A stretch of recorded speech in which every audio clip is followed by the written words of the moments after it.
பாவமும் புண்ணியமும் எல்லோருக்கும் சமம். பாவமும் புண்ணியமும் எல்லோருக்கும் சமம். எவனையும் கைவிடாது. அவதார புருஷனாகிய ஸ்ரீ ராமச்சந்திர மூர்த்தியை வனவாசம் அனுப்பியதும் ஜென்மபாவம். எம்பெருமான் முருகவேல் சூரனை வெல்வதற்கு மனவேதனை கொண்டு போர் தொடுத்ததும் ஜென்மபாவம். இப்படி ஒவ்வொரு அவதார புருஷர்களும் இந்த பூவுலகத்திலே தோன்றி நடந்து போன ஒவ்வொரு சம்பவத்துக்கும் காரணம் ஜென்மபாவமும் கர்மங்களும் அடிப்படையாக இருந்திருக்கு. சாதாரண மனிதன் நீ கள்ளத்தனம் விட்டு இந்த உலகத்துல பிழைச்செல்லாம் நினைச்சா அது நடக்கவே நடக்காது.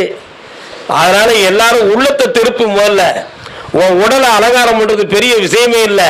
60 நாள் மாலை போட்டுக்கிட்டு சாமியை ஐயப்பான்னு சொல்றது பெரிய விஷயம் இல்லை. அந்த ஐயப்பனை உன் உள்ளத்தில் தாங்குவதற்கும் உன் உள்ளத்துக்குள்ளே நிலைத்து இருப்பதற்கு நீ தகுதியுடையவராக இருக்க வேண்டும் என்பது மட்டும்தான் உண்மை.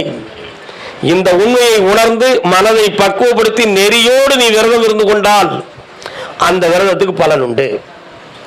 அந்த விரதத்துக்கு ஒரு சக்தி உண்டு. அந்த வணக்கத்திற்கு ஒரு மாபெரும் பலன் உண்டு. ஆக உள்ளத்தை திருத்துவதற்கு தான் ஐயப்ப சாமி விரதமே தவிர வேற எந்த விஷயத்துக்கும் கிடையாது. அதுதான் சித்தர்கள் வழி. அதனால்தான் மனதை பக்குவப்படுத்தி விட்டால் இறைவன் நம் பக்கம் இருப்பான். உன் மனதில் இருக்கக்கூடிய அசிங்கத்தெல்லாம் கழிக்கணும். உன் மனதில் இருக்கக்கூடிய தூய்மையற்ற செயலை பூரா நீக்கணும். உன் மனதில் இருக்கக்கூடிய பேதத்தை எல்லாம் அறுத்து வெளியே எடுக்கணும். அப்போதான் நீ தூயவன். அந்த தூயவன் உள்ளத்தில் தான் அந்த மாயவன் மகன் மணிகண்டன் குடியிருப்பான்.